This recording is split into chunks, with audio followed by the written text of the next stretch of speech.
Since welcome back to the James Show. It's News Talk 820 93.3 FM, WBAP. I am your host, James Parker. Should we just go ahead and start with the live Trump right now? Okay, I can take care of that. I got it over here. So, no, here, let me pull up, because I backed it up and I started at the beginning, or did you do it too? Okay. So he's we all knew he was going to do this. I was just going to see if he's going to color outside of the lines. He's announcing the head of the Space Force is moving from Colorado to Alabama. In my first term, I created a thing called Space Force. So important. You know, we were losing the race in space very badly to China and to Russia. And now we're far and away number one in space. And reestablished SpaceCom with a mission to protect American space assets and detect any threat to our homeland. We initially selected Huntsville for the SpaceCom headquarters, yet those plans were wrongfully obstructed by the Biden administration.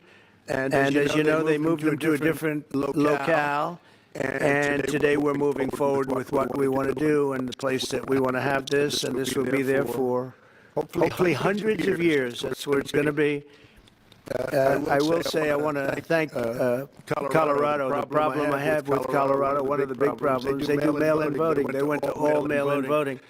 So they have automatically crooked elections. And we can't have that. When the state is for mail-in voting, that means they want dishonest elections, because that's what that means. So that played a big factor also. In Huntsville, SpaceCom will play a key role in building the Golden Dome, as you know. That's going to be a big thing. Everybody wants to be a participant in it. Missile Defense Shield, we're going to be having a Golden Dome that the likes of which nobody's ever seen before. The finest, the best. And by the way, Canada called. They want to be a part of it. And that'll be great. But Canada wants very much to be included in that. And we're going to work something out with them, I hope.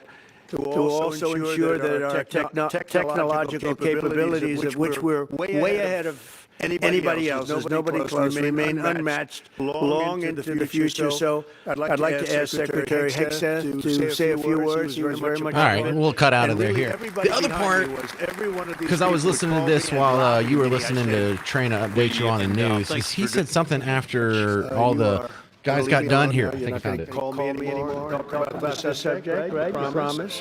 They'll start something else. All right, check this out. But I just want to congratulate you. It's a very big deal. When you come out and when you leave the room, you'll see that we just, over the last few minutes, literally shot out a boat, a drug-carrying boat, a lot of drugs in that boat.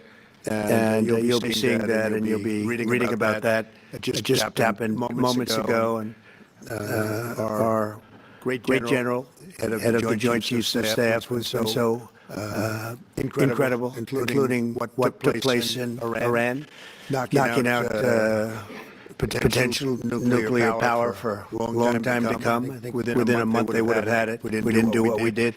But he gave us a little bit of a briefing. And you'll see, and there's more where that came from. We have a lot of drugs pouring into our country, coming in for a long time. And we just, these came out of Venezuela. And coming out very heavily from Venezuela. A lot of things are coming out as well. All right, so the breaking news that he just announced before I heard it anywhere else, and you heard it anywhere else, is they just shot a big, giant boat full of drugs out of the water. Fortunately, I think Hunter Biden can probably afford a new boat.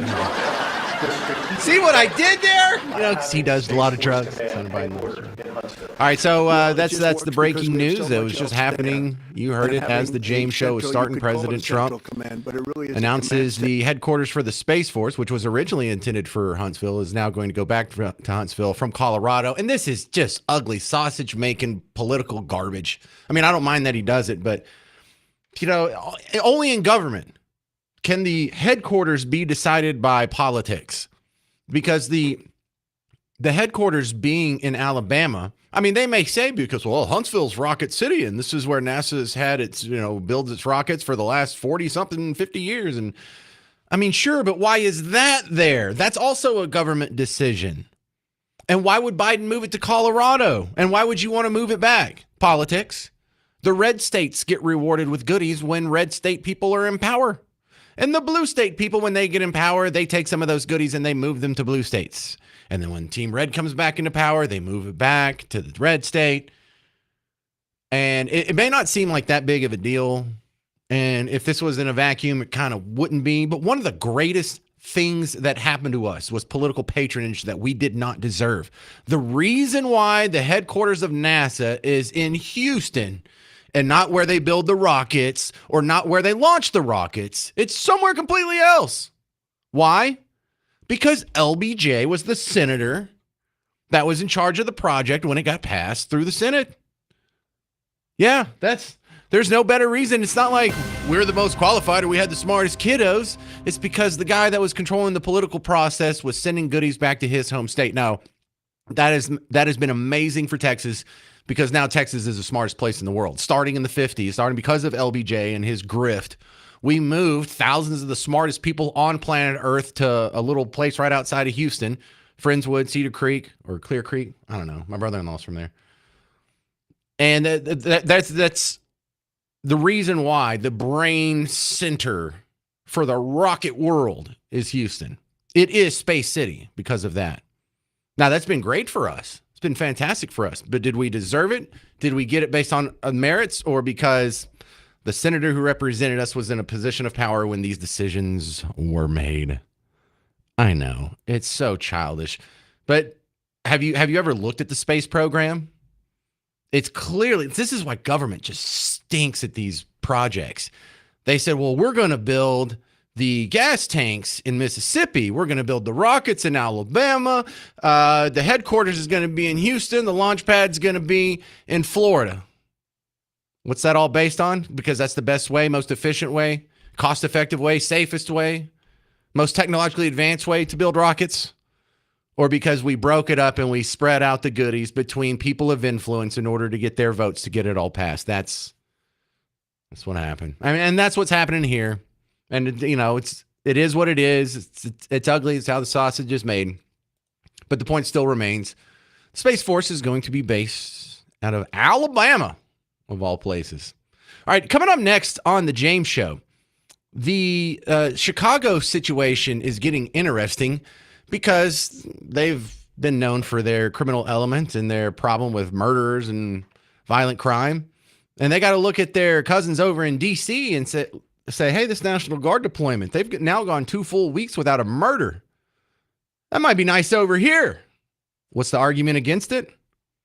I don't know. Racism? Might make Trump look good? There's no real good argument against it. But they're trying. Coming up next, you'll hear from Zach Smith on the Heritage Foundation on the idea of maybe expanding the National Guard deployments from D.C., do what they did in D.C. to these other cities. That's next on News Talk 820 and 93.3 FM WBAP.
Hey there, welcome to the James Show, News Talk 820, 93.3 FM, WBAP. I am your host, James Parker.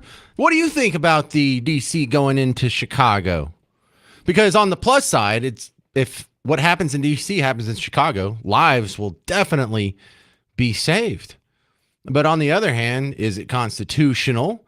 And what are we going to do? With the entirety of the United States is going to have to fund the safety of a couple of or a handful of ill-behaving metropolitan areas. Why is that our problem? Why can't they deal with their own?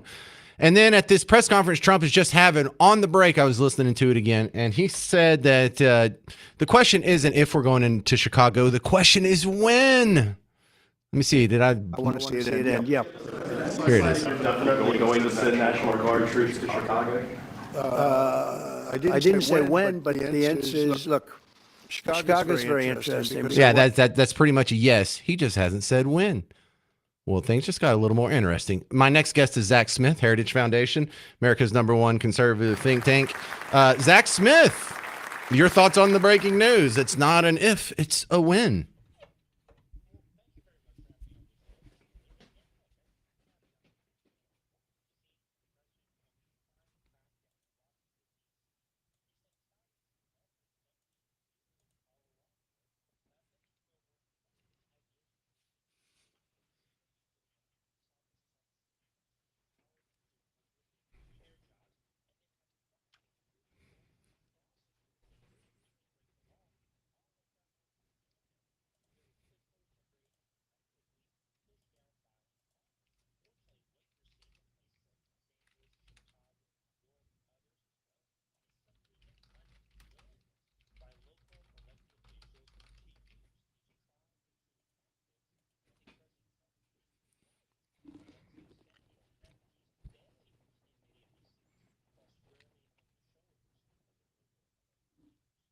Well, Zach Smith, what do you say to the people who think this is unconstitutional, that he doesn't have the power to be doing this?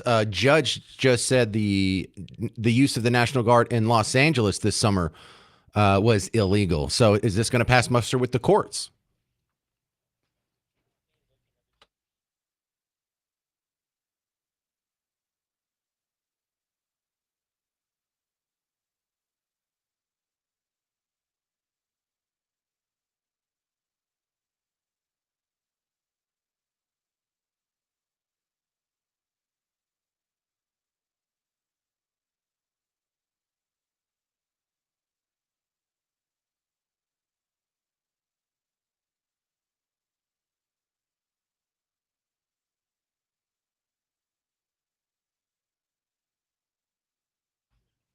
You can stop. You said Stephen Breyer's brother. I mean, he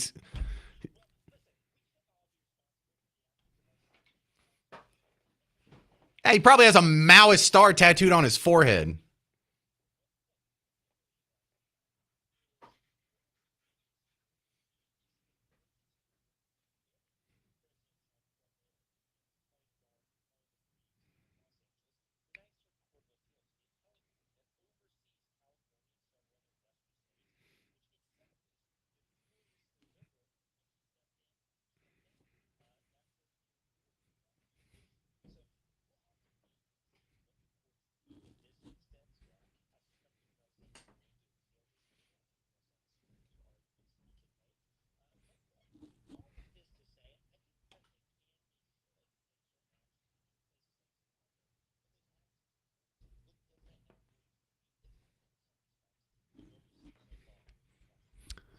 You know, if you put a gun to my head and you said Parker can make an argument against this, and I think I would start with the idea that if we just need a presence of more law enforcement on the streets in Chicago, why can't they pay for that their damn self?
You know, the cognitive dissonance has to be just intense in these people's heads, Zach Smith. These are people who love government. They think there's a government solution to everything. They wanted to lock down the whole country as hard as they could during COVID. They didn't mind. They were setting up snitch lines on each other.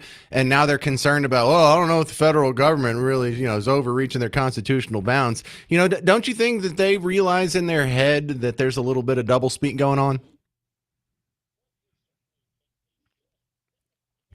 Right, and the important part of that is their argument isn't based on philosophy. It's just whatever Trump does is bad, and I'm going to argue against it because if he does go into Chicago and lock that place down, that's going to make him look like a decent human being, and they can't stand that.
All right, Zach Smith, Heritage Foundation. Good chat. Thank you, sir. Appreciate you joining the James Show. All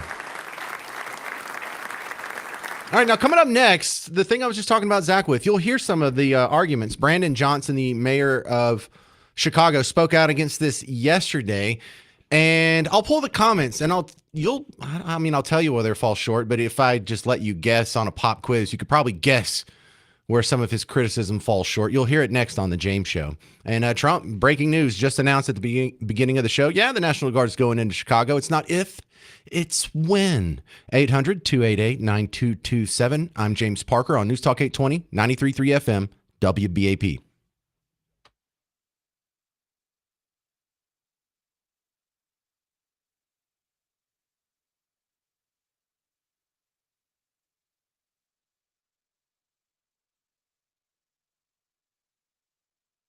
Pritzker get up and say about, we don't need help, we're safe. But 2 weeks ago, they had 6 people murdered, and they had 24 people hit by bullets.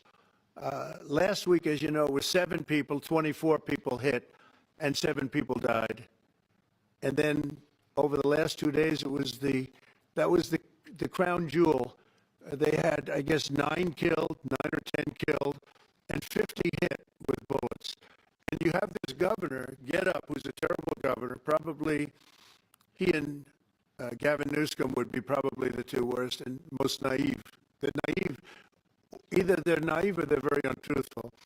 And he'll say, we don't want any protection. We don't need. So in the last 3 weeks, he's lost almost 20 people killed. There's no place in the world, including you can go to Afghanistan, you can go to places that you would think of. They don't even come close to this.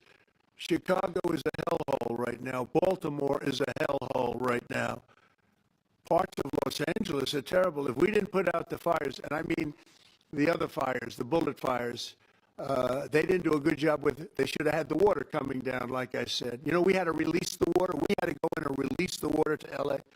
It's so badly run. But if I didn't send the National Guard into Los Angeles, I would be making an announcement today. I'd be talking about Huntsville, and I'd simultaneously be saying, by the way, the Olympics is not coming to Los Angeles. If we didn't do that, and even the sheriff, the top law enforcement person in Los Angeles said, we could not have handled it without them. So that's what he said. Make your mind up on Chicago, though? Well, we're going in. I didn't say when, we're going in. When you lose, look, I have an obligation. This isn't a political thing. That's what he said. Make your mind up on Chicago, though? Top law enforcement person in Los Angeles said, we could not have handled it without them. So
Hey there, welcome to the James Show, News Talk 820 93.3 FM, WBAP. I am your host, James Parker. Thank you for joining the big show. So the question was going to be, should Donald Trump go into Chicago? And it sounds like he's made up his mind. He's going into Chicago. It's just a matter of when. In fact, in this press conference, he was asked about it again.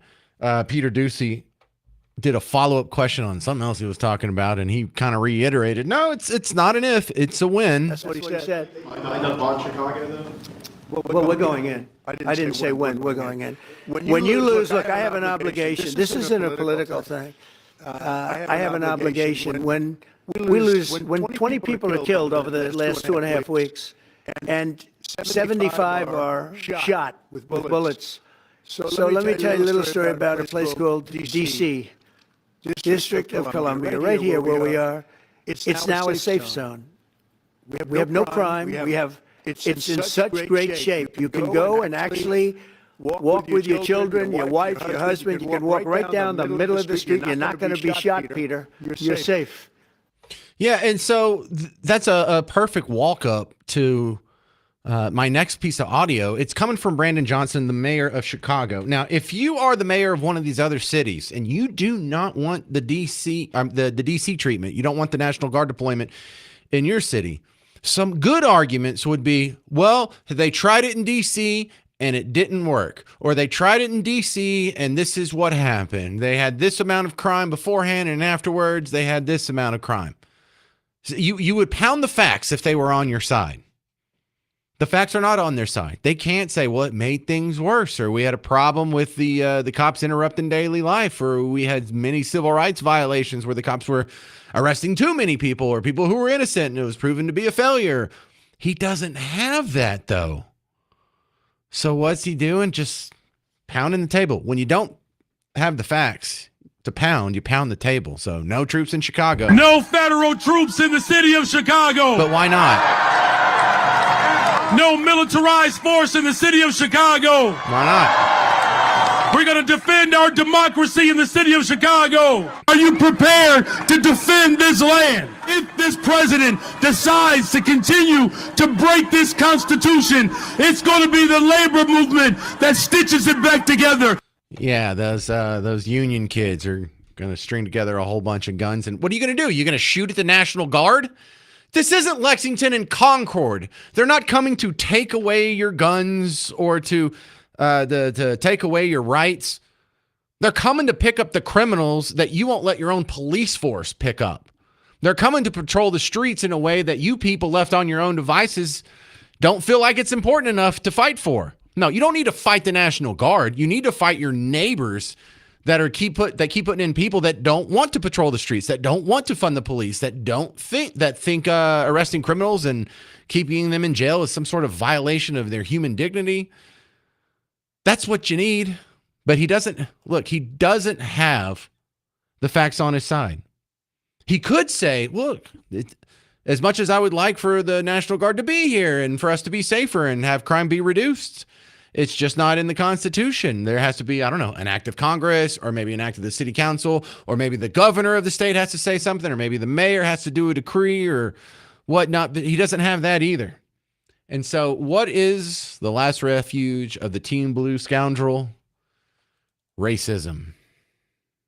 Are you prepared to defend this land that was built by slaves, a land that was built by indigenous people, a land that is built by workers? Are you prepared to defend this land?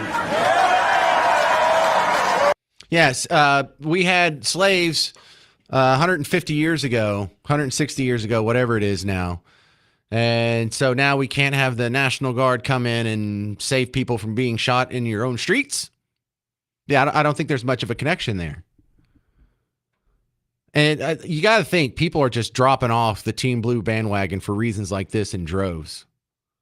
But at some point, what happens if enough people in Chicago say, hey, man, look, Brandon, I know Orange Man bad, but what if the National Guard comes here and does the same thing they just did in D.C.? When was the last time Chicago went without a murder for 2 weeks? What if we just try it, see if it'll save lives? Or are we just going to let people die in order to defy, literally Hitler? No, it's more important that Trump doesn't get a W. These lives are worth it. The people that are going to die over the next 2 weeks, totally worth it. That's more important than Trump looking like a decent human being. Good Lord. You people are really hardcore against Trump, so much so that you just let your own citizens die? Nice and ethical. Way to go, guys. Yeah, you're the good guys. Sure. You're on the good team. And I'm tired of this trope that slaves built this country. Slaves haven't built anything since 1865. Look out your window. See all this stuff that's built? How much of this was built since 1865? I got news for you. Unless you're in like San Augustine, Florida, or maybe Nacogdoches, all of it. All of it. Think Frisco was built by slaves? You think Prosper was built by... We just built Prosper like 4 years ago. It wasn't built by slaves. Stop it. All these power lines were they put up by slaves? What about all the sewage lines under your feet?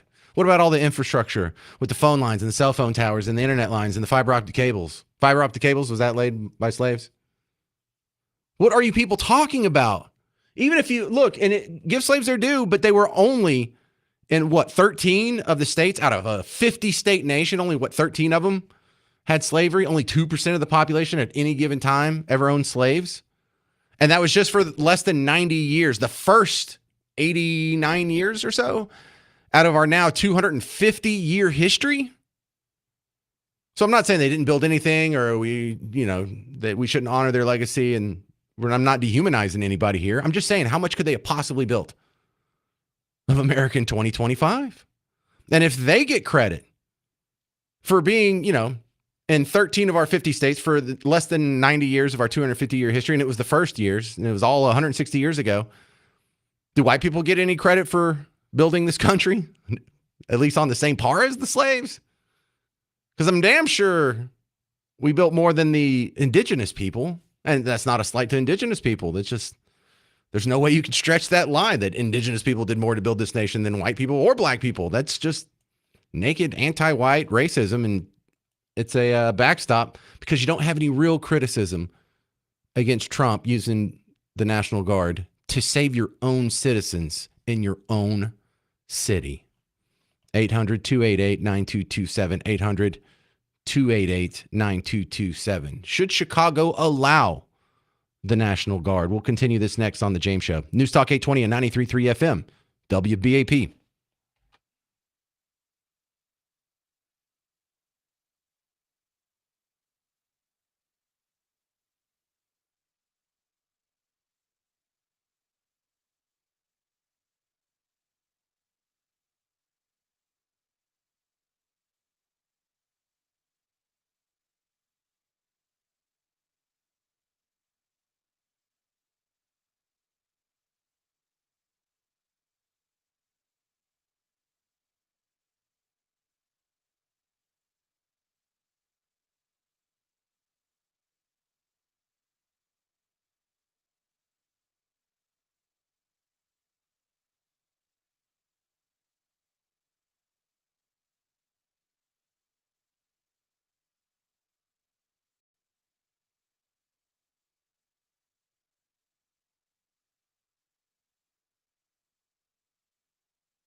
Everyone likes you anyway. They probably wouldn't do it.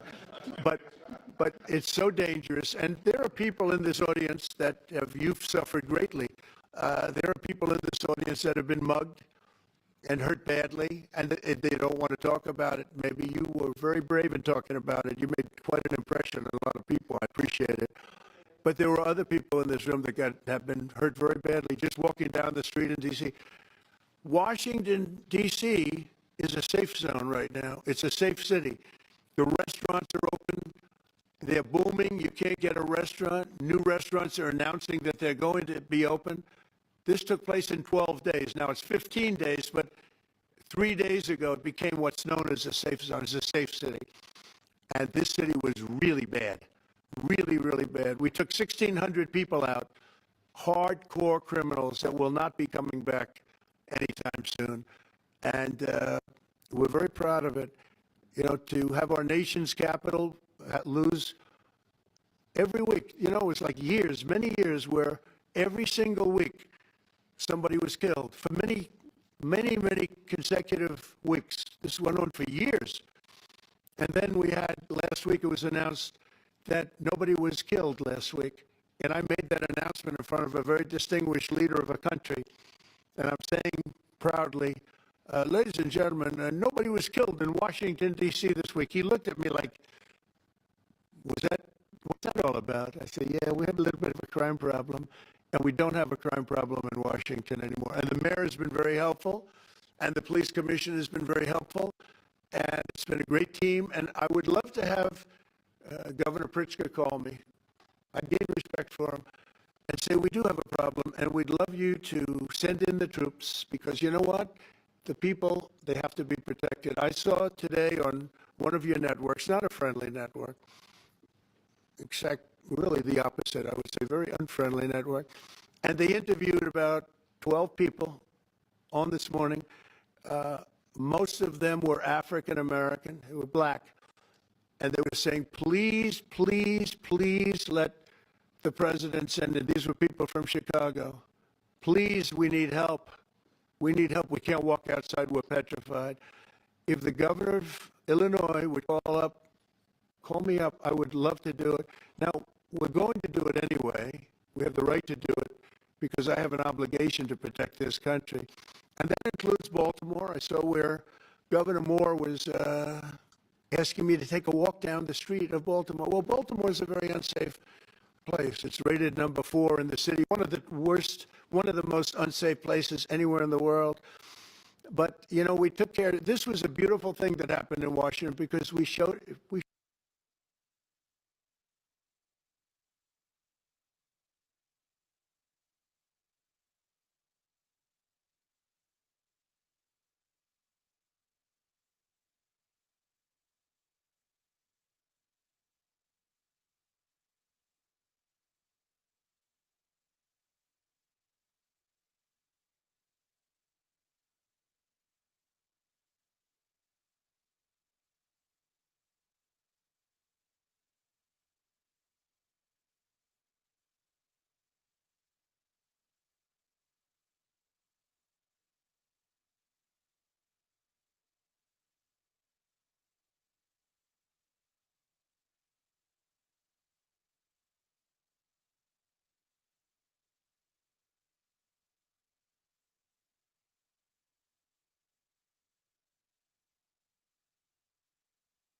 Well, hey there. Welcome to the James Show. News Talk 820 93.3 FM, WBAP. I am your host, James Parker.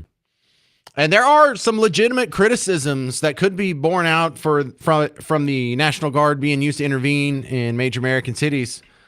But that's not what's being thrown out there. Oh, it's racist. Oh, it's bad. Well, why is it bad? Is it bad for the safety of your citizens? Because it seemed to work well in D.C.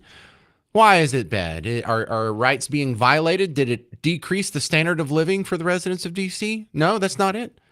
Well, why is it bad? Orange man bad. Is that the best thing they have? Because they're not bringing up, like, if you wanted to appeal to someone like me who's not like, oh, he played the race card, I believe him, he's bad.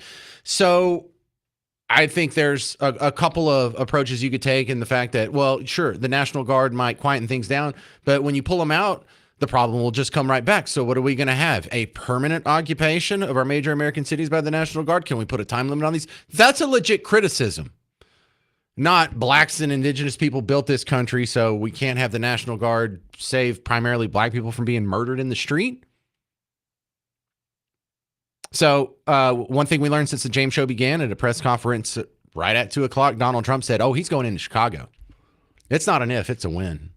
800-288-9227. This is Brian in North Lake. You're on WBAP. Hello, James. Hey, I just wonder, my wife and I love to travel, and I wonder if some of these mayors understand that people wanting to come see their city aren't going to do it if with 50 people getting shot a weekend. I don't want to be one of those numbers. Man, that's something I've heard for all 23 years of my radio career, but also I've learned to believe that less and less as time goes along. I've taken a few vacations and a few trips, and never do I go, a month or two before I'm planning the trip out, go look at what their crime is and how it compares to the last few years and if it's on an uptrend or whatever. And I don't think most people do. You say you take a lot of vacations. What's your next vacation? Did you Google and research the crime trends before you made those accommodations? Yeah, we're going to Little Rock in November and then Denver in December. But oddly enough, we go to New Orleans all the time, and we know where to go, and where not to go, I guess. And I think that's the case in most cities. So even if you do look it up and you look at the crime trends, look it up in Chicago. It's almost exclusively in two chunks of the city, the South and sort of the Southwest. I forgot what the neighborhoods are called. And the places where you would go as a tourist, where there's that big, dumb, reflective bean or, the Miracle Mile and all the cool stuff you saw in Ferris Bueller's Day Off, or you're going to a Bears game. These are not in the terrible neighborhoods. So, no, I don't think it has much of an effect on tourism, nor should it. And I don't know. I think you give people too much credit for doing that kind of research before they go, because, all the millions of people that went to New Orleans, if they did their crime research and based their decision on that, none of them would go. All right. True. All right. Well, fun chat, Brian. Have fun on your next vacation, sir. All right, thanks. This is Guy in Plano. You're on WBAP. What you got, Guy? Hey, last year I went to Chicago I was there by accident for the Democrat convention, and they had that city so cleaned up, and there were policemen everywhere. I mean to tell you, there were policemen all over that city. Is So why it? don't they do that for No. the You're Democrat right. convention? Because you saw that in San Francisco when Xi Jinping came and visited. They cleaned up like all the poo off the sidewalks, and all the homeless encampments got cleaned out. They do that when I lived in New Orleans for a little while. They would do that when the Super Bowl would come in. They would come knock out all the tent cities, or when Monday Night Football would come in town. But no, you're right. I remember stories about the Democrat National Convention being there last year because the city was so locked down and so tight and so well overseen that they were, even after they would do a drive-by, they would come back and pick up their shells. It was, they were really into cleanliness. Yeah, I just don't understand why they can go to all that much trouble for the convention and then not want the National Guard to come in and just clean up the whole city. It doesn't make any sense. Well, to it me. doesn't make sense to you, but your constituents are not criminals. You understand that? You understand that if you live in Chicago, you need the criminal vote. And I don't mean every criminal, but every criminal has a girlfriend, a sister, 4 brothers, a mom, maybe a dad. But, there's a lot of other voters who, when you crack down on criminals, you're cracking down on their friends, their family, their cousin, their brother, their husband, their baby daddy, their neighbor, their coworker. So you actually, when you crack down on the criminal element in a society that is so rife with criminals, that's not a popular way to obtain political power. Yeah, I understand that. Yeah. Well, defund the police sounds like a great idea if you're the one that's getting arrested by the police all the time. Yeah. Yeah, I think I think Trump ought to go ahead and just take the Guard in there. Yeah. My opinion. Well, I'm almost interested to see what if he just puts the deployment like right on the doorstep and like, hey, we can come in here and we can do what we did in D.C. We can save lives, and instead of 14 people a week being killed, we'll have 0 people. We'll save at least 28 lives if you let us go for 2 weeks. Hell, we'll probably save 56 lives if you let us stay here for a whole month, and make them turn him down. Say no, people dying is more important than Trump getting a win, Trump looking like a decent human being. People might think nice things about him. And that's more important. It's worth it for your brother to die, for your neighbor to die, for I don't know, blood to be flowing through the streets of Chicago than Trump get a win. 800-288-9227. What do you think about Trump going into Chicago? Should he? I'm James Parker. It's News Talk 820 93.3 FM, WBAP.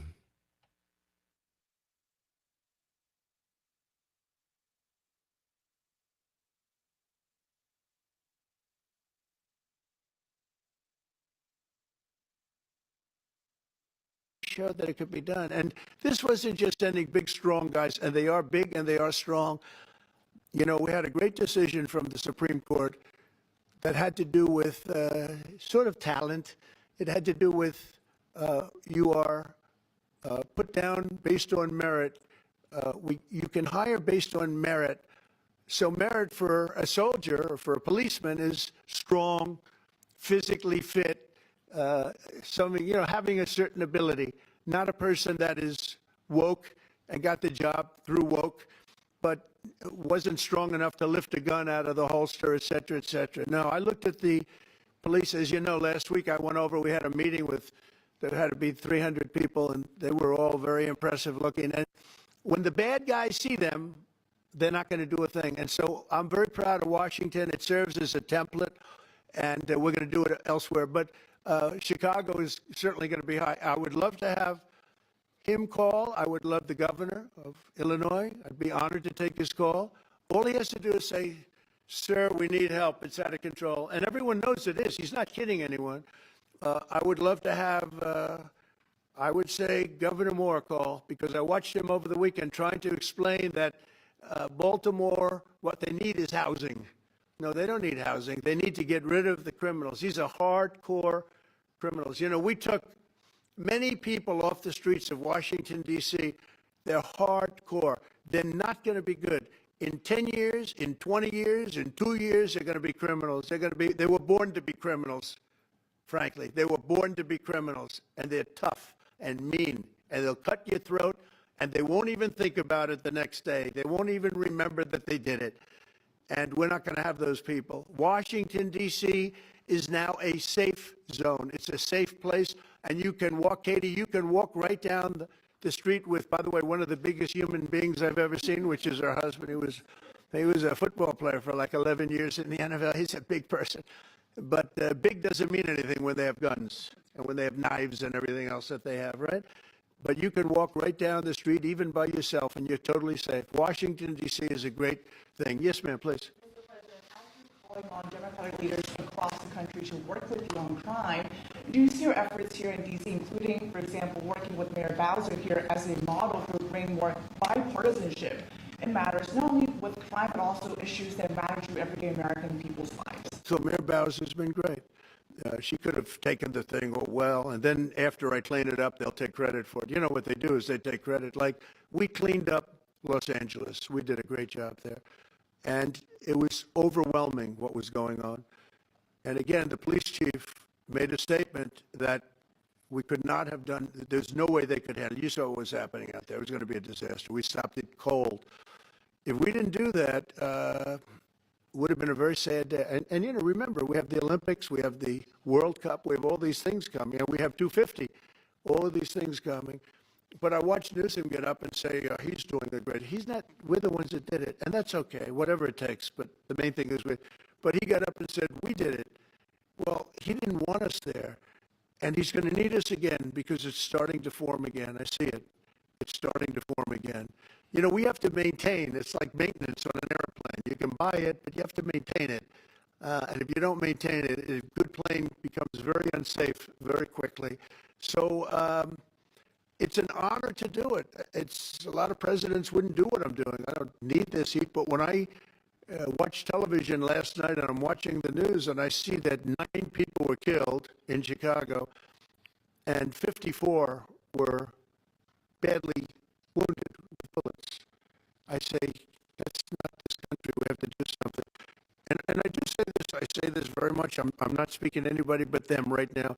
I would love to receive calls from governors and mayors saying they need help. We'll help them. We have a lot of people. We have a great force. We have a great military force. You know, Pete will tell you that when I was running for office, when this was a big headline, I think, you know, probably got me a couple of votes, but you couldn't sign people in the military. Nobody wanted to join the military, the Army, Air Force, any of the Navy, Marines, Space Force, Coast Guard. We never forget Coast Guard because they've done such a great job. Never. But nobody wanted to join any of them. We were way below what we wanted. Every single one. The closest was the Marines, whatever that is. You'll explain that to me.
Is yeah. Why does it matter to you? First of all, it's good to see you in the new year. You know, no one could have told me that when I went down to Austin, now it looks like a little bit over a year ago, that I would be running for Congress. Baby, because these people, they are crazy, because they always talk about how Christian they is. Yeah, I don't know how many of them on that side are getting divorced because they getting caught up sleeping with their co-workers, staffers, interns, all the things. Yeah, you ain't got to believe me. Just go Google. You'll find some of it. I'm telling you, and the wives is being messy and petty. First of all, it's good to see you in the new year. You know, no one.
Hey there, fellow Texans. Welcome back to the James Show. News Talk 820, 93.3 FM, WBAP. I am your host, James Parker. Welcome back to the big show.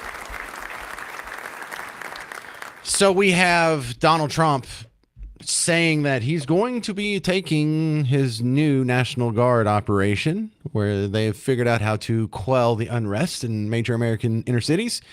And he's going to expand that operation to Chicago. He said it's not a matter of if, it's a matter of when. Now, J.B. Pritzker, the governor of Illinois, hasn't asked for it. In fact, explicitly speaks out against it. We don't need it. We're safe. This is an overreach. This is unconstitutional. The mayor of Chicago, not asking for it either. In fact, actively rejecting it, saying it's racist or just literally Hitler, whatever. But look, there may be a process argument against this, but there is not a human argument against this. Lives have been saved in D.C. And not just, saved from being murdered, saved from being shot and surviving, saved from being carjacked, saved from being, armed robbery, mugged. And if they can do it in D.C., maybe they can do it in Chicago. And if they can do it in Chicago, isn't it worth a try? Hey, let's just give it a 30-day run. Let's give it a month. Let's give it 60 days maybe. And then if it works, here's the real scary part from J.B. Pritzker and Brandon Johnson, the mayor of Chicago. It's not that even necessarily that it makes Trump look good, it's that it makes them look bad. They've been running around telling you, defund the police. We don't need the police. Now they've been saying this isn't going to work. Well, what happens if it does work? What happens if the people figure out, well, if you just put a few thousand people on the streets, then you have them armed with guns to keep the peace, then maybe we're safer with more men roaming the streets with guns, and that would upset another part of their societal misgivings. Oh, guns are scary. No, they're not. You thought the whole time we needed less guns in the inner cities, we just needed more guns in the hands of good guys. Ooh. This is Will in Dallas. You're on WBAP. Will in Dallas, go. I can hear the background noise. All right, Will, I tried. Going once, going twice. Meh. Because what if the people in Chicago are seeing the same social media that you're seeing? I saw in my social media feed this morning, I think Elon Musk had retweeted this. Was it Elon? I saw. Anyway, there is a guy who says that he's a DC resident. He looks like he's in his 20s, and it looks like he's walking in DC, and he's bragging about how awesome it is. He's bragging about how he can walk down the street, his own street, in the middle of the night, and he can wear his chains, and he can have his watch that's all shiny and iced out. And he doesn't have to worry about being robbed. He doesn't have to worry about being mugged. He doesn't have to worry about anyone giving him a hard time. Doesn't have to worry about gunshots. And if there is a problem, all he has to do is yell, "Help!" And someone will show up, and they'll show up pretty quick. And if enough people see enough stuff like this, how could you possibly say the Donald Trump intervention in D.C. is wrong? You don't even have a constitutional argument there. I'm going to scream. They're going to be here in 33 seconds. As soon as you tell about, get that shit up. Ah! They gonna help the shit out of me. Y'all can jump out of here I want. Good God almighty, boy. I got some motherfucking help. Some backup. For real, you jump out. I'm a bill. Look, they right here. There's cops in the background right there. He's loving it. Look, there's cops here. This is great. I can walk down the street with my chain on. Don't have to worry about anything. If I need help, there's help. This is great. That's amazing to see. You know how amazing it is to see after the years and years of one-sided reporting in the news and the propaganda? It's just not working anymore.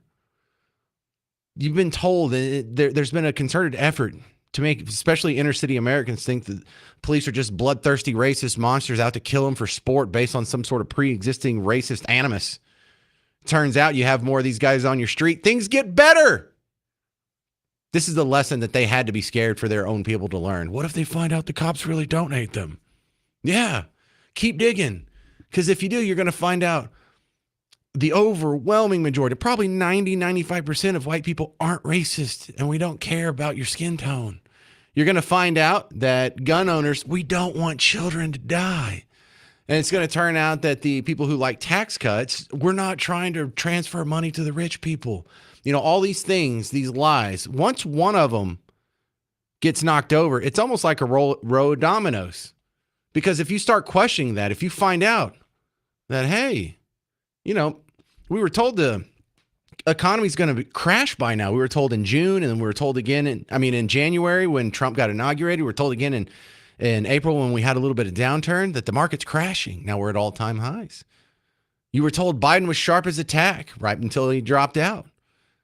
Maybe they're going to find out that, the same people that lied about the masks working, the lockdowns working, and the COVID origin story, maybe they got all that wrong. Maybe they're getting this other stuff wrong too. Maybe they're wrong about the National Guard coming into our neighborhood. Maybe they're wrong about some of these other things.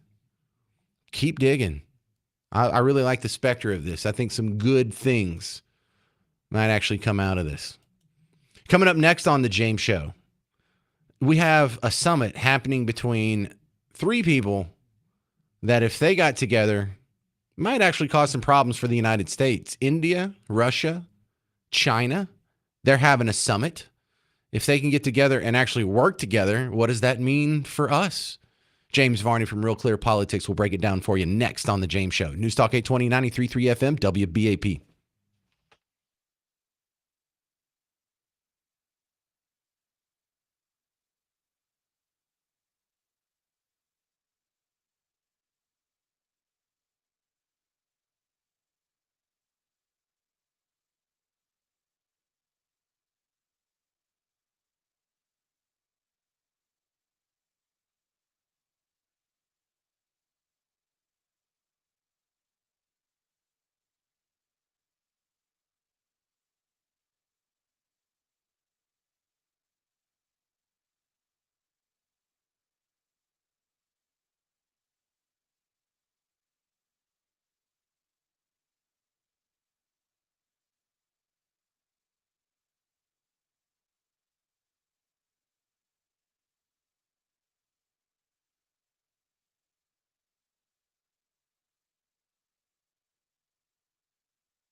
Hey there. Welcome to the James Show. News Talk 820, 93.3 FM, WBAP. I am your host, James Parker. Well, it's nice being America in 2025. We are the unchallenged hyperpower of the world, and no one could stand up to us. No one could beat us in a war. No one could beat us in a trade war. No one could beat us in a shooting war. No one can beat us in a Super Bowl. I know, that's kind of like a joke. I mean, shut up. But there is a concern that what if the two most populous countries got together and they teamed up with the country that's technologically most advanced besides America? And I would argue Russia, just based on their space program. Who else has got a space station that we've been working with? If anything, they're the closest thing we've ever had to a co-equal superpower. Of course, we haven't been buying that delusion since the early 90s, but they're the closest thing we got. So what if all three of them ganged up and decided to make an anti-America alliance? Should you be concerned? My next guest, James Varney from Real Clear Politics, going to discuss just that because they're having a summit. And Varney, welcome back to the James Show. Should we be concerned about India, Russia, and China teaming up?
Well, I think one of the concerns that we should have about this is if they decided to make their own little, triple entente, that would kind of make them impervious to some of our trade power. Our ability to throw in tariffs or blockade some, not physically, but blockade some trade or cut off trade with people, or we're not going to get any more rare earth minerals, or if we want to try and cut off their oil or something, that would make them impervious to our attempts at making diplomatic advances through trade policy.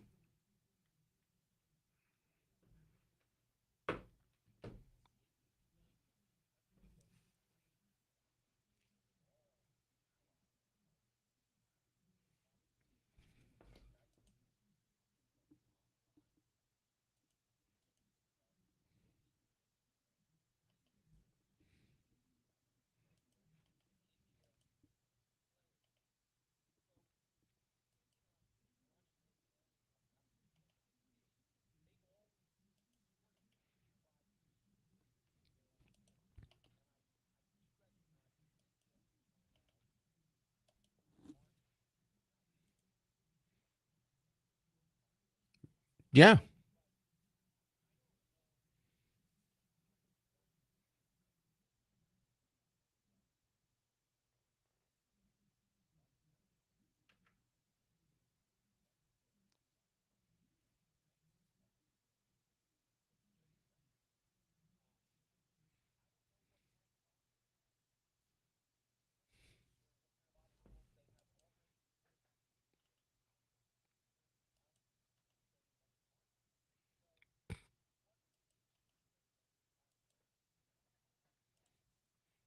All right. We're talking with James Varney from Real Clear Politics. Right as the James Show started today, other James, Donald Trump was asked about going into Chicago, using the National Guard like he did in D.C., but for Chicago. And he said, now it's not a matter of if, it's a matter of when. What do you think about Trump going into Chicago? Do you think he has the constitutional ability to do it, or you think he should do it?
Yeah, and a judge overturned that, and I found that kind of disappointing, seeing as how he sent in the National Guard just to protect ICE agents and federal buildings, and so they didn't go around arresting people or assisting the cops, and even that was found unconstitutional. It's like, dude, what are we, judge shopping this? Yeah, that's exactly what they're doing, right? All right.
All right, this is James Varney from Real Clear Politics. What you got going on at the website these days?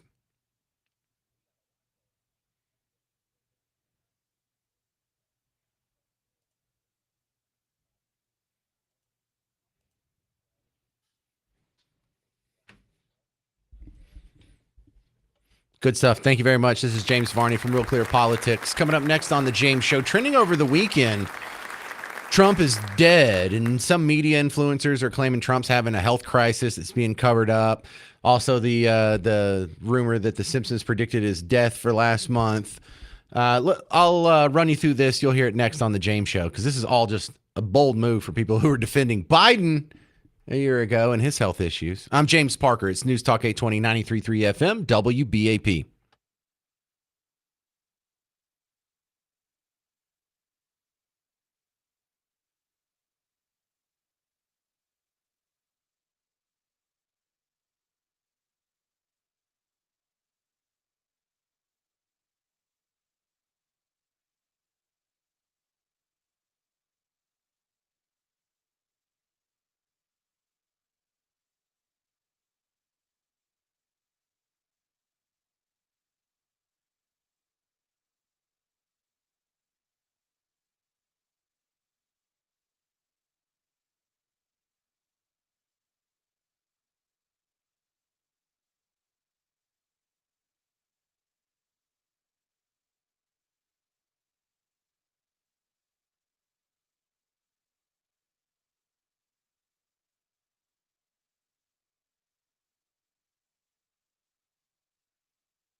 Well, hey there. Welcome to the James Show. News Talk 820, 93.3 FM, WBAP. I am your host, James Parker.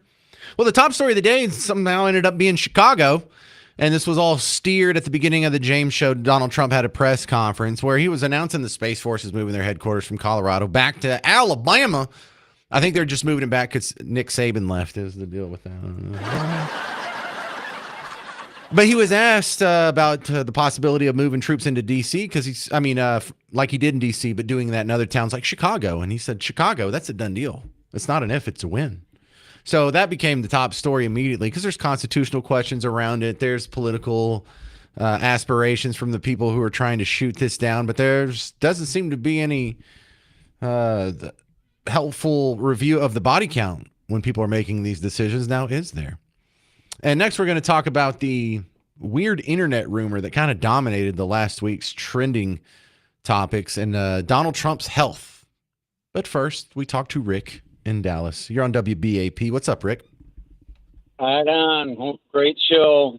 I was born in Woodstock, raised in Rockford and Chicago, so I can, whatever you want to know, I can tell you. But one thing I will tell you for sure, all my friends that are still there, they can't wait for Trump to get there and clean it up because they've been waiting for somebody to get there and do something about the corruption that's so intertwined there. All right, question. Are these people who already support Donald Trump? Some do, some don't. Yeah, it doesn't count if they already support Donald Trump. It would be interesting if people's minds were being changed. That would be a newsworthy endeavor here because it's hard to see how at least some minds aren't changed by a situation like this. Like for the people who were living in D.C. and look, I've lived in some rough cities and I've had to hear gunshots out my window and whatnot. For these people who for the first time in their life have gone 2 weeks without hearing gunshots, for 2 weeks without having a murder somewhere in their backyard. You've got to think, even if they don't want to say it in public or out loud, people are being converted by this. Well, I will tell you this, though. It doesn't matter if you're Democrat or Republican. If you're being shot at or you have a relative or a friend that's been shot and killed, you want something done. And that's what's happening. And that's what's been happening for such a long time that people are just tired of it. And they need help there. And I guarantee you Trump is going to gain favor when he gets in there and does what he needs to do. I know that for sure. Do you have any qualms about the constitutionality of Trump taking over the law enforcement prerogative of a major American city besides D.C.? Well, I would question as well, what about the corruption that's so intertwined with the Democrats and liberals running that city that have ran it against the Constitution and the corruption that goes with it. So where's the balance? I mean, well, there's some who would say that if you're going to keep electing the people who make your town trash, you're just getting what you deserve. Yeah, well, who is it that deserves it? I seem to think that nobody deserves it. So if you have if you have such a corrupt voting system there in Illinois, which they do, we have to do something for the people that can't help themselves. And if we go in there and help the people temporarily, their eyes may be wiped clean of the corruption that they've been seeing and the pain that they've been enduring, that they may see something more clear and give them hope for a brighter future in Chicago and Illinois as a whole. Oh, that's nice and optimistic. Great call. Thank you very much. This is Rick in Dallas, everybody. Appreciate you calling in. Thank you. All right, now let's address this. I know. Thank you, studio audience. Let's address this internet rumor. You're probably not as terminally online as me. I'm just as bad as your kids. I always have my face in the phone. So I was very annoyed over the weekend by a trending topic because I felt like this was being pushed. And there was this concern over Trump's health. And you may have heard was that a month ago when they did the chronic venous insufficiency diagnosis because there was a picture taken of his ankles and they were swollen and, oh my God, what's that? Is he about to die? No, he's just having blood pooling in his extremities because he's an old dude, okay? Good Lord. And then there's some bruises on the back of his hands. And there was another internet uproar of, oh my God, see, I told you he's dying. What is he hiding? He must be battling cancer or some sort of having heart attacks or strokes. He's got something going on. He may die any second now. We really got to be concerned about the president's health. Mind you, these were the people that were not concerned about Joe Biden's health. But it went a little further than that. I did a little digging, and I follow a lot of accounts and threads and groups that are Team Blue, even to a wacky degree. I kind of enjoy it because I'm a sicko. But there was an internet rumor that was predicated on a Simpsons episode that was being passed around. Now, check this out. This is one of the things that really got people ramped up on this. The president is expected to die in August 2025 after a severe chest illness. The Simpsons predicted it. A forgotten episode of The Simpsons, aired over 15 years ago, is now resurfacing, and it might be the show's most disturbing prediction yet. In the episode, a controversial president with bright orange skin, golden hair, and a volatile temper is shown walking alone through the White House. Suddenly, he clutches his chest, visibly in pain, and collapses during a live national broadcast. Panic erupts. Medical staff rush in. One shouts, "This wasn't just stress, this was a sign." Fast forward to 2025. Rumors swirl in Washington that the real-life president has been secretly suffering from chest pain and heart-related issues. Sources inside the government claim a major heart attack could occur in August this year. The resemblance to the episode is chilling, far too precise to dismiss. Stranger still, the episode was pulled from syndication. It disappeared from streaming services. Some believe it was deliberately hidden. The president is expected. Yeah. Okay, so then it's just repeating. But oh my goodness, the president's supposed to die. I think you probably caught in there that it was August of 2025 when The Simpsons predicted he would die. Just to set the record straight, all of that's a lie. There was no Simpsons episode that predicted Trump's death. There's no Simpsons episode about any prediction like that that's been pulled from the streaming platforms or from syndication. That whole part is made up. Now, the kernel of truth is the Simpsons have had an unbelievable streak on their predictions. They predicted the Donald Trump presidency way before it happened, and complete with him coming down the golden escalator. They predicted the underwater submarine crushing.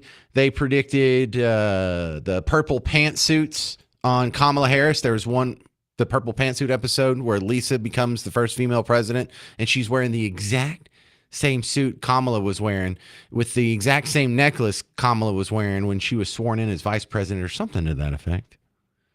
But they've made a lot of good predictions. This isn't one of them. This isn't one. There's no Simpsons episode like that. So why did this get so popular? Why was this being passed around on something that's easily debunked with a simple Google search?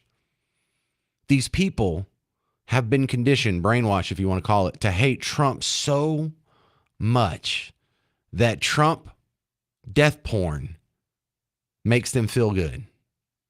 You know, in a world of cognitive dissonance where nothing matches your worldview, and this finally something does, you cling to it. You have a confirmation bias. It's like, I knew it.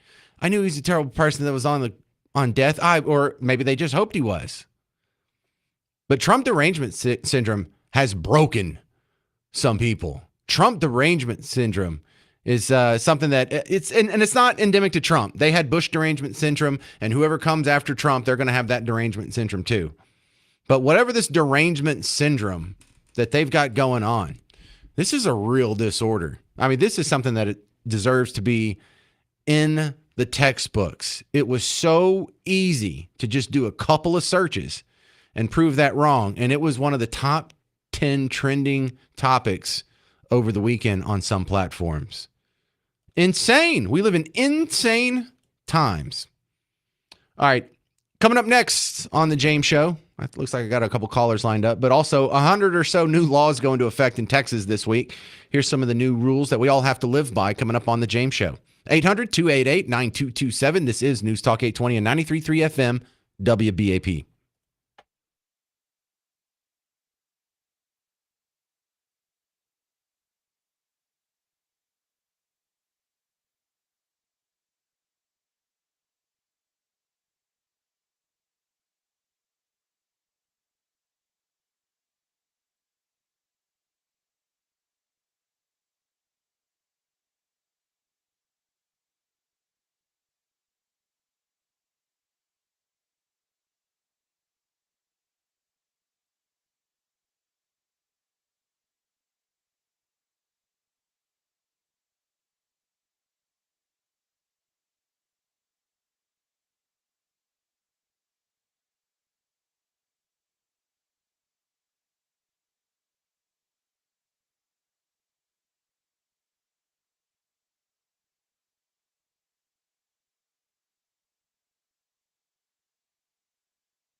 Well, hey there. Welcome to the James Show. News Talk 820, 93.3 FM, WBAP. I am your host, James Parker. If you go find us online and you look at the video stream from today's show, yes, I'm wearing a Dallas Cowboys shirt. No, that does not mean I'm wildly optimistic about their season that starts this weekend.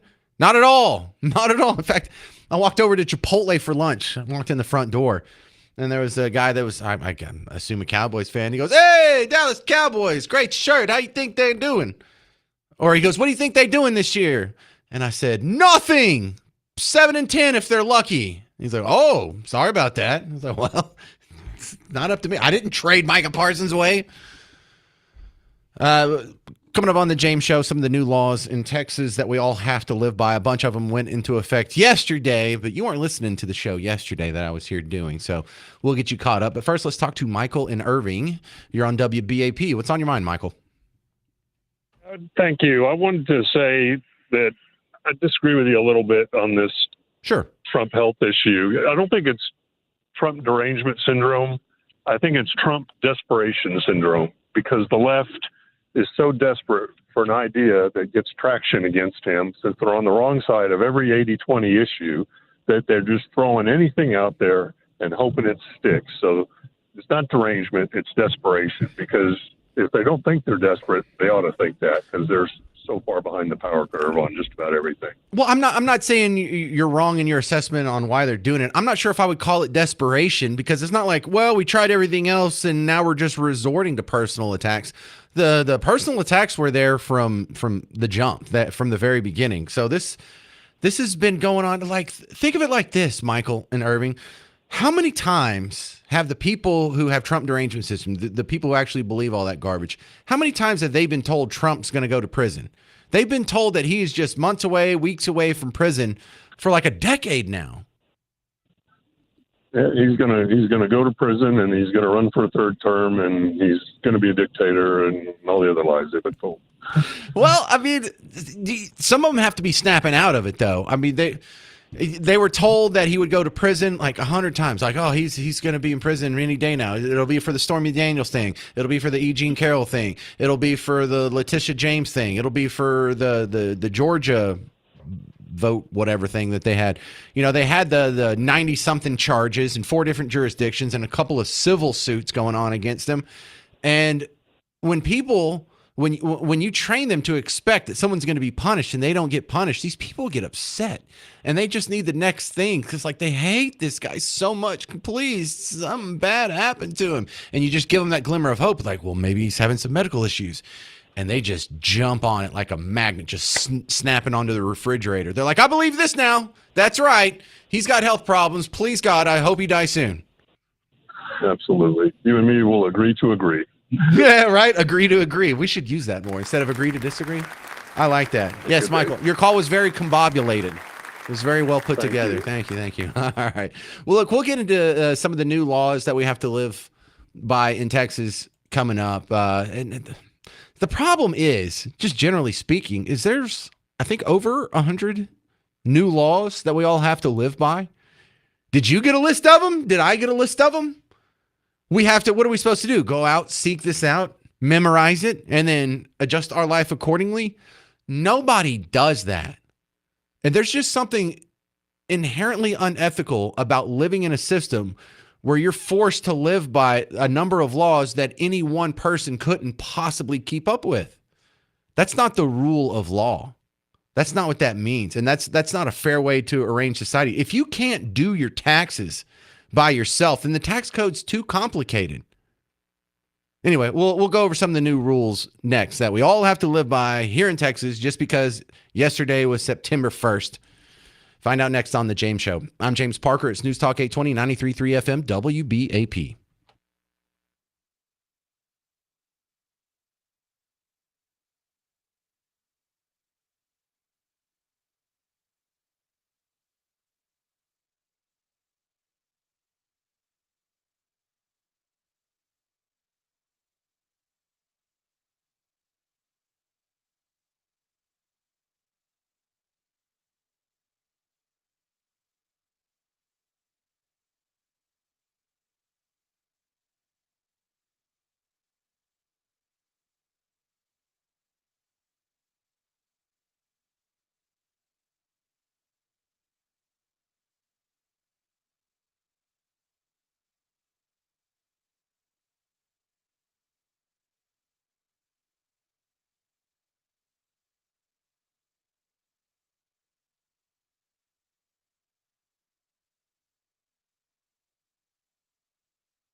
Hey there, fellow Texans. Welcome to the James Show. News Talk 820, 93.3 FM, WBAP. I am your host, James Parker. And if you're someone who claims to be a limited government person, whether a limited government conservative or a libertarian or a constitutionalist or whatever flavor of limited government, it has to chap your backside a little bit that 800 new laws just got instituted in the state of Texas. 800 went into effect yesterday. Who the hell can keep up with 800 laws? You can't. I can't. Nobody can. And we have to do this every year. We have to do this for the state level. We have to do this for the federal level. We have to do this for the county level. We have to do this for the municipal/city level. No way. This is not an ethical way to run a society. There's no way one human being can know all of these rules. So it is unethical to hold them accountable for all these rules. Why doesn't everyone see just the blanket, naked, unethical nature of 800 new laws? Or just having 800 laws, period, is kind of pushing it. You understand that? Like every time a new law is passed, government gets a little bit bigger. Your domain gets a little bit smaller. Your domain just got a little bit smaller by these 800 new laws that you now have to live by. Now, some of them, you know, you're never going to run afoul of these, like SB2, the new educational savings account program. Yeah, that doesn't have any negative effect. But if you're going to take advantage of that, if this is such a good idea that we have to pass it into law, how many people out your window right now have any idea that's a new thing that started yesterday? Out of 100, how many of you think could say, yeah, new education savings account just went into effect yesterday, new program. It's for the people in the state of Texas to, I don't know, save for education, I imagine. I don't know. I didn't really look into it. $1 billion in funding for the 26-27 school year was also in that, the Center Square reported. Another one is $8.5 billion in new funding for public education and $4 billion for teacher and staff pay raises. So there it is, $12.5 billion. So these laws didn't restrict your freedom and your ability to, you know, go fishing on Saturday or, you know, to mow your backyard or do all these other normal things, but $12.5 billion are going to be sucked out of the taxpayers of Texas for this bill that just passed. This is one of the 800. So you have a diminished freedom when it comes to your money. More money is going to be taken from you. Great. Fantastic. Another one, SB 12, the Parents' Bill of Rights. It's got a bunch of provisions, but the big one that you might want to know about is sex education is now not an opt-out, it's an opt-in. Biological sex in sports, that might be one that most people do know about. But what about the other 799? See, the problem I have with this is like this happens, luckily in Texas, only every 2 years, but in most states, this happens every year. A bunch of people get together, they pass hundreds of new laws, and they just barf them out. And now the law book is 800 laws bigger than it was 2 years ago. So what, do we do this again in 2 years? How many laws have we stacked up? Isn't there some sort of maximum amount of laws that you can pass, and then after that, it's not really helping anymore? Or can government just grow infinitely big with no negative consequences? You know, I think we should be seeing our state legislatures here in Texas, but every state, and this goes for DC too, the federal legislatures, they should be going to their Congress, House or Senate or whatever, and repealing just as many laws as they passed. Isn't that strange that all of these laws that got passed, 800 laws that got passed, how many of these are going to be repealed? Even if they fail, are they going to be repealed? How many laws of the 800 laws that were passed in the previous session, and the previous session, and the previous session, and the previous session? You know, if you just go back 20 years, that's been 10 sessions, right? So 8,000 laws. None of them deserve to be repealed. All of them are raging successes. Not believable. Let's go back to like when you were born. How old are you? 40, 50, 60? So do the math here. We've had 30 sessions with 800 bills passing each one of these. So what is that, 32,000 laws? 32,000 laws, and none of them got repealed this session. They're all aces. Not believable. We are human beings, incredibly flawed. And the idea that every law we pass, well, we shouldn't have to go revisit that. And even my limited government neighbors, the listeners of WBAP, I don't hear you pining for a government commission to start repealing all these laws. We thought we were going to get some of that with Doge, and some stuff did get repealed, but it still seems like government's growing more than it's being cut at all levels.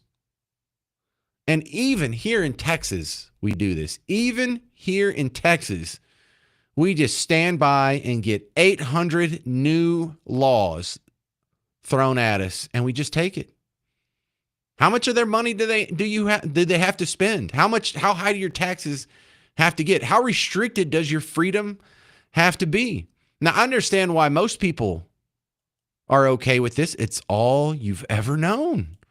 You've never even fancied the idea of a Congress getting together instead of passing bills, we're just going to spend some time repealing bills. And you may think, well, that's not because the lobbyists want any of these bills repealed. I bet you they want some of them repealed. How come the lobbyists aren't on this? But there is something inherently wrong, inherently unethical. And the founding fathers, I believe, would agree with me that we can't have our representatives go crank out 800 new laws in a session, barf them all out on the American public, or at least the Texas public, and not be repealing a similar amount.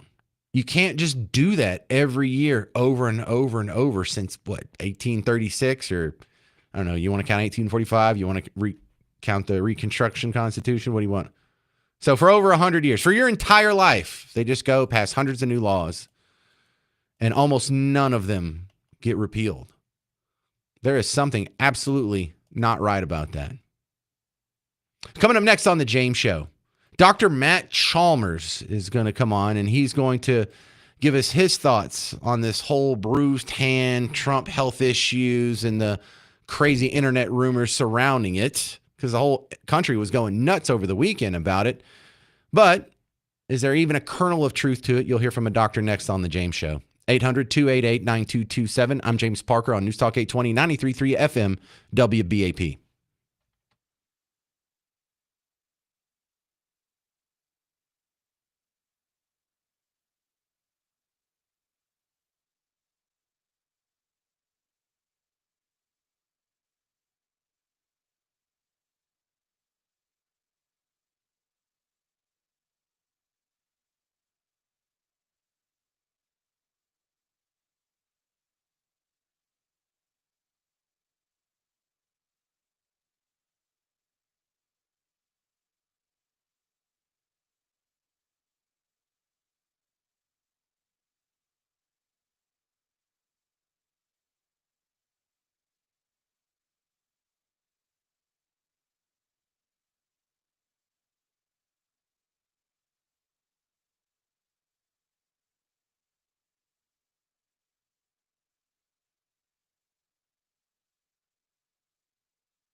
Hey there, welcome back to the James Show, News Talk 820 93.3 FM, WBAP. I am your host, James Parker. Welcome to the big show.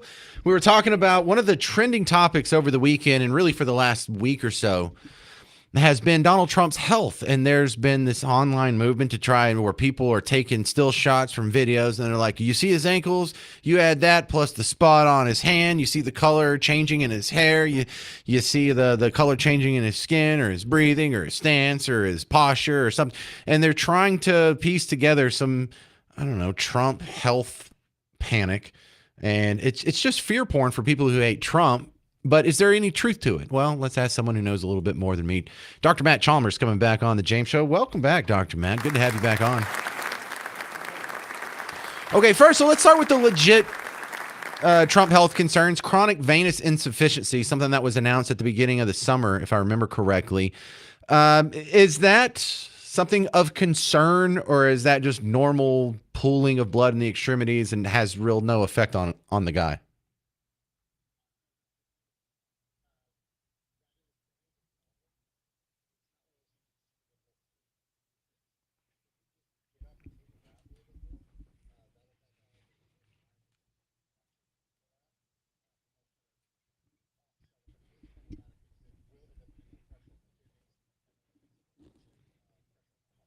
Ooh, okay.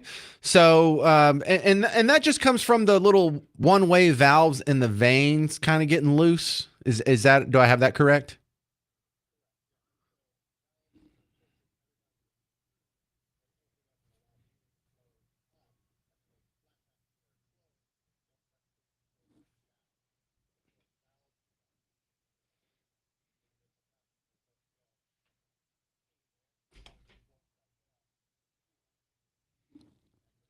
Now, what problems arise from this condition?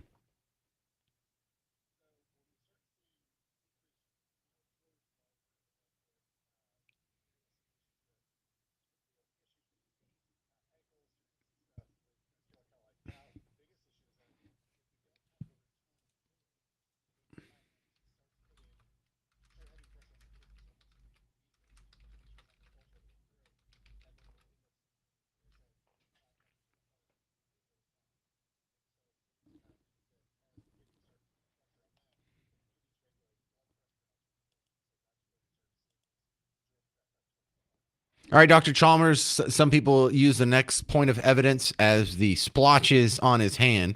And he has had some bruising, and he's aware of it because he tried to cover some of it with makeup at the beginning of last week. And people are like, yeah, he knows it's a problem. He's trying to hide his health problems. But I mean, a splotch on the back of the hand, what could that possibly be, Dr. Chalmers?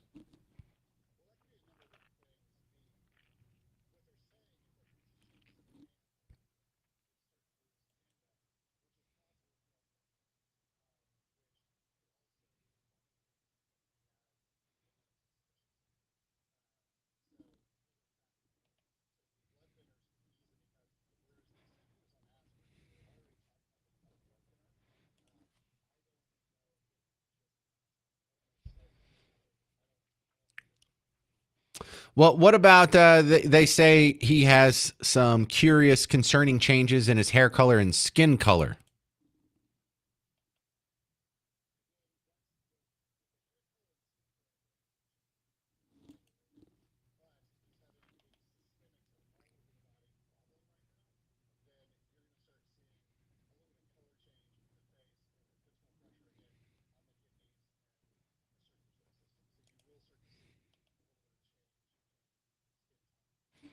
So there was accusations of deep vein thrombosis. I have heard of deep vein thrombosis, but I'm not going to pretend like I know what that means. What is that?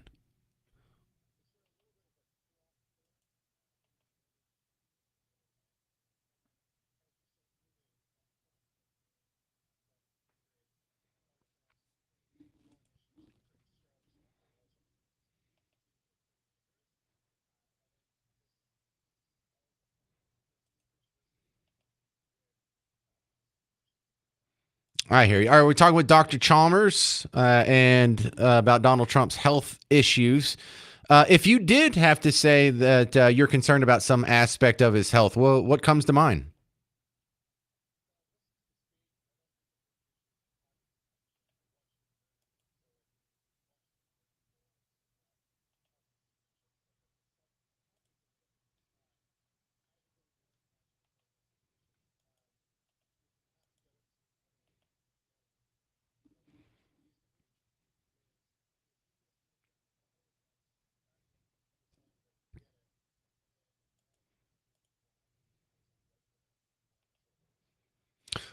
Oh, yeah, because the blood viscosity issues from the shot.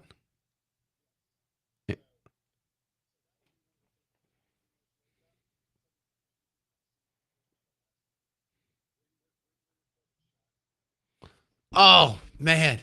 See, now I'm so glad I talked to you because none of them brought that up. You're right. Hey, if he is having some of these issues, maybe some of it's tied to the vaccine that you people love so much. And it'd be hard to, criticize him for taking his own vaccine. It just, no one's brought that up until you just said it, Matt Chalmers.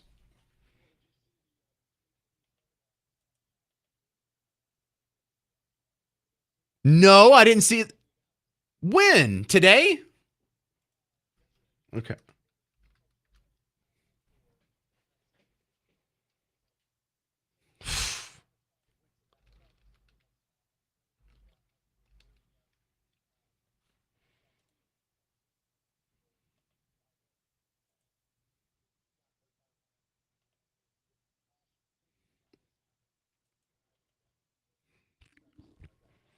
Man, that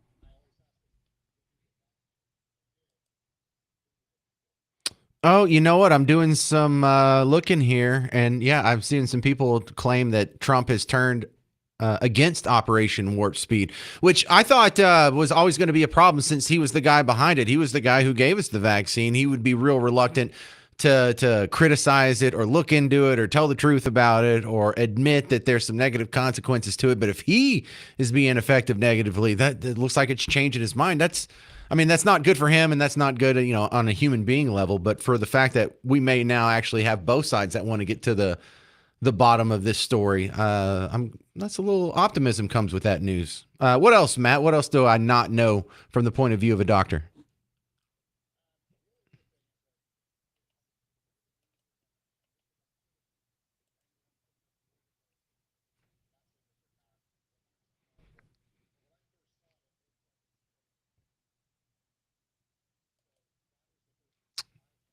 Oh. What? But then what's he getting an IV for?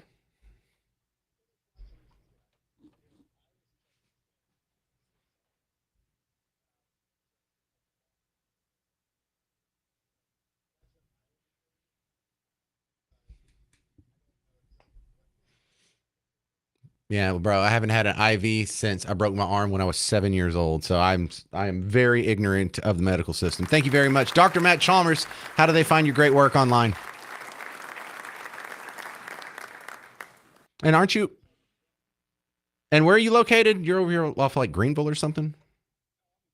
Frisco, that's right. I must be thinking of my other doctor friend. All right, Dr. Matt Chalmers, I appreciate it. Thanks for clearing up some of that, the rumor mill on Donald Trump's health. Thank you. All right, good stuff. Coming up next on the James Show, Ding Dong Ditch gets another kid killed in Texas. This one, only 11 years old. That story's next on News Talk 820, 93.3 FM, WBAP. Hey, football fans. Kind of a tough start for your Longhorns, wasn't it? And then we got this weekend. The Cowboys are going to be taking on the Eagles, and their chances are looking pretty bleak. And if we get off to a slow start, Prize Picks may be the only way you enjoy this football season. James Parker here for the Prize Picks app. It's just America's #1 daily fantasy sports app. That's all. And you can play with millions of your friends, but you don't compete against them. It's just you going through statistics on some of your favorite football players on your favorite teams, and you pick more or less. Saquon Barkley this weekend, 1 rushing touchdown. Will he get more or less? And if you feel confident about that, you add it to your lineup. And then you look at, hey, Joe Burrow, 2.5 passing touchdowns. Will he get more or less? And then boom, you already have 2 guys there. That's all you need to make a lineup. You can go up to 6 people, and you can go up to 2,000 times your money if you get it right. And you don't have to get them all right. Prize Picks invented the flex play, which means you can still cash out even if your lineup isn't perfect. And that's super helpful for me last year We'll see about it this year. But if you're new to Prize Picks, I got a little bonus action for you. If you download the app today and use code WBAP, you get $50 in lineups after you play your first $5 lineup. That's code WBAP to get $50 in lineups after you play your first $5 lineup. Prize Picks. It's good to be right.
Hey there, welcome to the James Show. News Talk 820, 93.3 FM, WBAP. And a story that sounds familiar because it is familiar. Another kid was shot playing Ding Dong Ditch. And this is a TikTok trend where kids film themselves going up and some of them knock on the door. And I've watched a few of these. Most of them kick the crap out of the door, which, I mean, it's a distinction that counts because, you know, if someone just comes up and knocks on your door, not so scary, right? But boom, boom, boom. This is not what normal people do. When your mom comes to visit, when your neighbor comes to visit, when your girlfriend comes to visit, when your kids' friends come to visit, it's normal knocks, maybe the doorbell, not a kick. So if you're going to, you know, do something that sounds serious, it's not too crazy to expect a serious reaction. Now, whipping out a gun and shooting a 11-year-old in the back while he's running away, yeah, that's an overreaction. I'm not defending what he did. He's absolutely in the wrong here. But it happened about 3 weeks ago in Frisco where some guys beat on a door and the dude came out and he squeezed off some rounds and shot their car 3 times. He's facing felony aggravated assault charges. This one just happened last week or Saturday in Houston.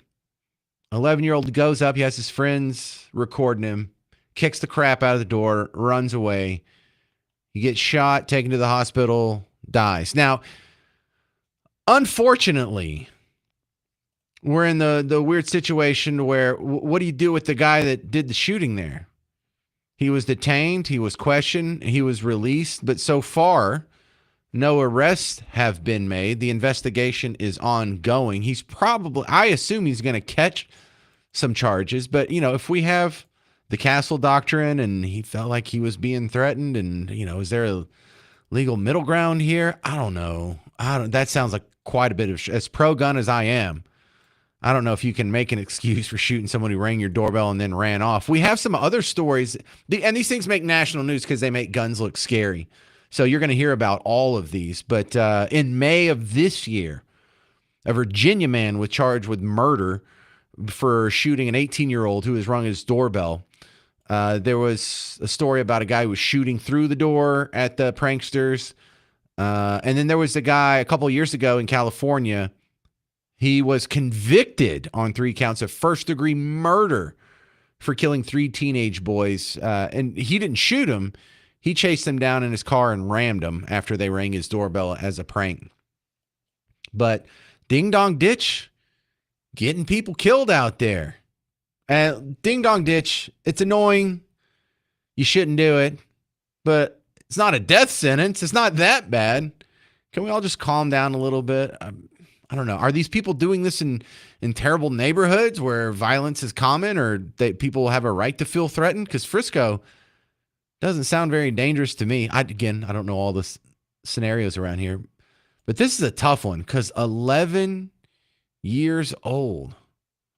Man, you got to think that guy's got to go to jail for something. There's no way an 11-year-old running away can make you feel threatened. And then you had to shoot him multiple times?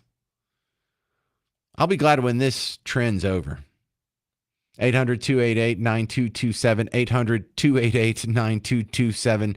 Because the only question I have left is really this guy, does he deserve to be charged with a crime? I mean, I think so, but he hasn't been arrested. No charges have befallen him yet. So this is a weird gray area. And I'm not a guy who delights living and wallowing around in gray areas. I like solid yes, no, maybe so, doesn't work for me. All right, coming up next on The James Show, we have this fun habit of people threatening to leave the country if the other team gets elected. And let's review how many of these people have actually left the country. I'll tell you who said the most recent celebrity that said they're leaving the country next on The James Show. News Talk 820, 93.3 FM, WBAP.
Hey there, welcome to the James Show, News Talk 820, 93.3 FM, WBAP. I am your host, James Parker.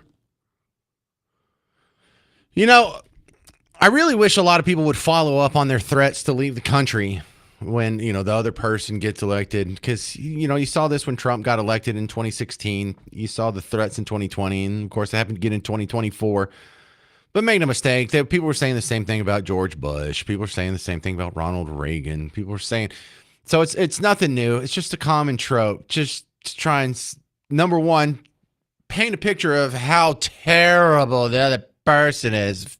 Someone from the other party got in charge of this country. Things would be so bad I'd have to leave. And the other thing, it kind of makes a story about them, which, Hollywood people love. Oh, I'd have to go to another country. I wouldn't be safe here. Oh, you'd be fine. Shut up. But wouldn't it be fun if when the people that actually said it did it? Wouldn't that be great? Because we could see where they would all go, and we could see how their experience measures up, and we could see if they're going to come back, and why would you come back? I thought this place was terrible. Go ahead, go. Where are you going? You're going to go to Uganda? Is that where you're going to go? You're going to go to Haiti? Suriname? Where are you going? Oh, you're going to a Western European, white-dominated country, first world country. Oh, how brave. How stunning. Because the crazy part is most of these people can afford it. Why aren't you going? Why are you lying to yourself? And so Jeff Dye, a comedian that I am starting to really love here, he was on the Greg Gutfeld show. And he addressed the story because the latest liberal to leave the country, Robin Wright, she was Princess Buttercup in Princess Bride. She was Jenny in Forrest Gump. She was Claire Underwood in House of Cards and probably other things. But this is his response. Thought it was perfect. Such a tired thing to be like, if so-and-so wins, I'm fleeing. It's like my 5-year-old niece, packing a little suitcase and being like, I'm running away. They never do. George Lopez, Barbara Streisand, Lady Gaga, Rob Reiner, Cher, Ellen and Portia, American Ferrera, Amy Schumer, Sharon Stone, Bryan Cranston, and I have 100, all threatened to leave the country if Donald Trump won. None of them did it. Thought that was kind of perfect. So yeah, leave the country. Let us know how it goes. And I don't say that to be mean to these people. What if these people left and they spent a significant amount of time in another country and they were like, you know what? America's not so bad. America may be the best country in the world. This stinks. I imagine the Europeans, even the Western Europeans, would have a better standard of living than we do. They don't. They have smaller houses. Public transportation isn't so great. I don't like riding the stinky train with all these random people and I got to carry all my crap everywhere. I like having a car. I like having a big car. I like having a big truck. I like the wide open spaces. I like the freedoms. No, go, leave the country. Please leave the country. Experience another one. And then come back and try and lecture us on how terrible this place is. One of the great things I want to do for my kids, Miss Parker has some family that lives in Mexico. Miss Parker. Well, they don't just live in Mexico; they're Mexican. And when we've gone down to the town's called Merida, and we stayed for a week, and this was 7 years ago, because some cousin was getting married, and we were invited, and this was before COVID, so traveling wasn't a big deal. And we got to leave the kids behind and just come down to do a family thing. And I actually lived there for a little over a week. And I got to see what the differences were. And I'll tell you, I could not wait to get back. We are doing so good in America. Now, there's things we could be doing better. There's things that Mexico was doing better. But there was more things that Mexico wasn't doing as well. And so I want my children to experience that. I don't want them to just love America because they were taught that. I don't want them to just love America because that's what they saw in movies and country songs and the flag that's hanging off of someone's truck. I want them to love America because they've seen what the alternatives are. And I'm not a well-traveled man. I mean, that's the only other country I've really been to. I went on a cruise where I touched Guatemala and Belize. But, for my friends that actually travel, they talk about getting off of an airplane. I have an old roommate who's in Mongolia right now. And he'll be the first one to tell you, he's like, man, you get off the plane and you start going through life and you're like, this is your country? This is how you people live? Oh my God. That's tough, y'all. That's tough. But he knows he gets to come back whenever he wants. We're going to end the show today with a new feat. I'm probably going to do this with a little more time on tomorrow's show, but I got a few emails, people being, did you see this? Did you see this? Yes, I saw. Jasmine Crockett unlocked a new accent. Jasmine Crockett, queen of the liberal tea. Bleach blonde, bad built butch body. Governor Hot Wheels. And he is a hot ass mess, honey. Queen of the liberal tea. All right, in today's edition of What the Heck Did Jasmine Crockett Say This Time? For your frame of reference, this is a clip that we use to show you what Jasmine Crockett sounded like when she first got into office, when she was first elected as a state representative here in the district I'm sitting in now. I'm in Jasmine Crockett's district. This is what she sounded like, just a few years ago. First of all, it's good to see you in the new year. You know, no one could have told me that when I went down to Austin, now it looks like a little bit over a year ago, that I would be running for Congress. Yeah, it sounds like a nice, sweet lady. Sounds like a girl you probably went to school with, maybe a coworker, just kind of normal. Nothing crazy, nothing too extravagant or ghetto or, vulgar. This was Jasmine Crockett this weekend. I think it's a new season of Fortnite. She got the battle pass and she unlocked a new accent. Check this out. This is going to be worse than you think. Baby, because these people, they are crazy. Because they always talk about how Christian they is. Yeah, I don't know how many of them on that side are getting divorced because they getting caught up sleeping with their co-workers, staffers, interns, all the things. Yeah, you ain't got to believe me. Just go Google. You'll find some of it. I'm telling you. And the wives is being messy and petty. The wives is being messy. Did she forget how to conjugate her be verbs? Is that what she did? Or does she just pretend to not know how to conjugate her be verbs when she's in front of certain people because she thinks that would appeal to them?